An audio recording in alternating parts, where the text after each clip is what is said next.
एपटे घरे nursing home सेवारे Odisha स्वास्थ्य मंत्री सेपटे सालेपुर गोष्ठी स्वास्थ्य केन्द्र में स्वास्थ्य सेवा विपर्यस्त। स्वास्थ्य मंत्री घरोई क्लिनिक उद्घाटन को नहीं चर्चा जोर धरिबा सहित विभिन्न प्रतिक्रिया मान प्रकाश पाई।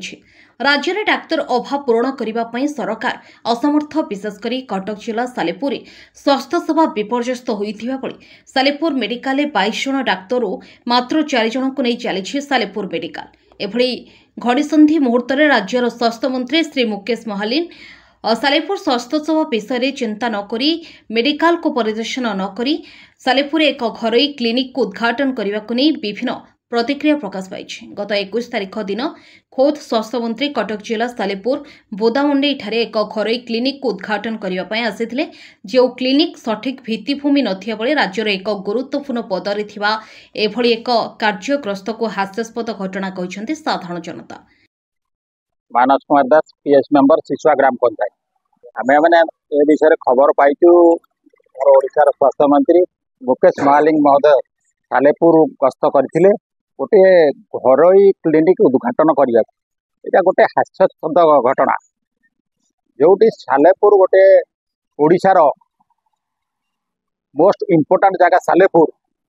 आज सालेपुर मेडिकल रे जो डाक्तर अभाव सृष्टि होती, जो जगह 22 जन डाक्तर रहा कथा मात्र 3 जन डाक्तर सालेपुर स्वास्थ्य सेवा चली। स्वास्थ्य सेवा एक सालेपुर विपर्यस्त, किंतु सही समय आमर जे स्वास्थ्य मंत्री अच्छा मुकेश महालिंग ताकू नजर न दे गोटे घरोई क्लिनिक को उद्घाटन करने को आसी। जो कि घरोई क्लिनिक जो जगार होउची से जगार लोकेशन थिबा दरकार, गाड़ी मोटर रहिबा दरकार, सेमिति किछि से जगार सुविधा नाही।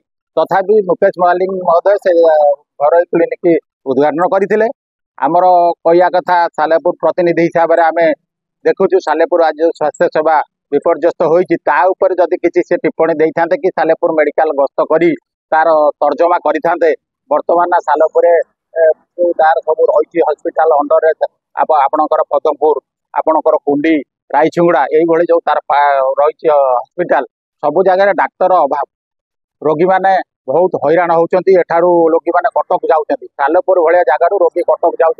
हस्यपद जहा स्वास्थ्य मंत्री आसी किंतु आमर जे प्रिय विधायक अच्छा प्रशांत बेहरा महोदय सी भी ए विषय अवगत नथिले। सालेपुर आमर जे स्वास्थ्य मंत्री अवगत आसी आम पछरे आमर विधायक ठार ए विषय बुझीलु। जहा से भातगड़ा पार्टी ऑफिस बसी पार्टी मीटिंग करुले। आम जहाँ पेपर रे खबर पाइछु जड़े ओडिशार दायित्ववान मंत्री यही भाव आसी सालेपुर भाया गोटे जगार आगे स्वास्थ्य सेवा को अग्राधिकार नदे पार्टी ऑफिस कर्मी मान बस मीटिंग रे व्यस्त थे। आम पेपर देखी धन्यवाद देवी स्वास्थ्य मंत्री की।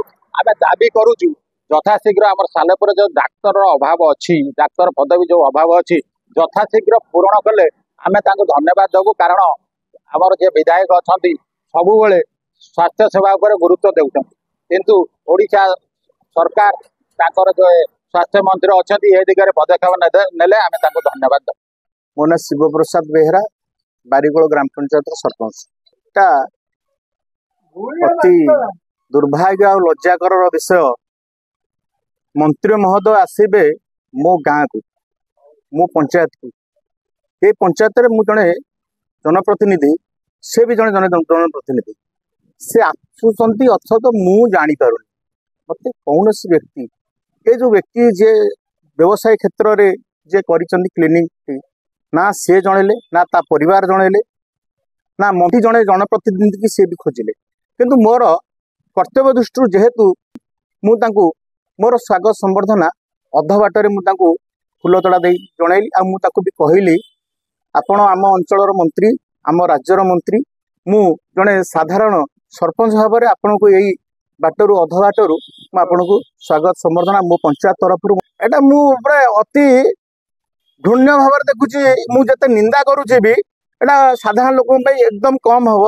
सालेपुर भाया जगह, सालेपुर गोटे 5 कोटी टंकार अच्छी गोटे बिल्डिंग तैयारी कौन सरकारी सरकार स्तर जो आमर अच्छी इंस्ट्रूमेंट तार ना ना से डॉक्टर भल अच्छा ना से डॉक्टर ट्रीटमेंट करुँच से मनमानी कम कर जहाँ ना ताहा कर छोटिया जिनसटे भी किए गले से सांगे सांगे कटक बड़ मेडिकल को रेफर कर दौरान अर्थात ये गोटे व्यवसाय क्षेत्र में जड़े व्यक्ति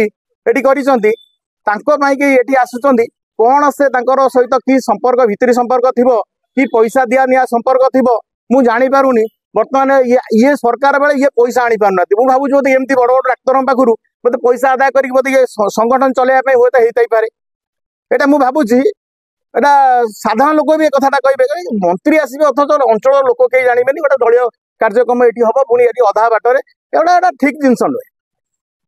कटक राज्य प्रतिनिधि इंजीनियर संतोष कुमार स्वयं रिपोर्ट देख ओडिशा देख आमे को प्रति ओडिया कथा।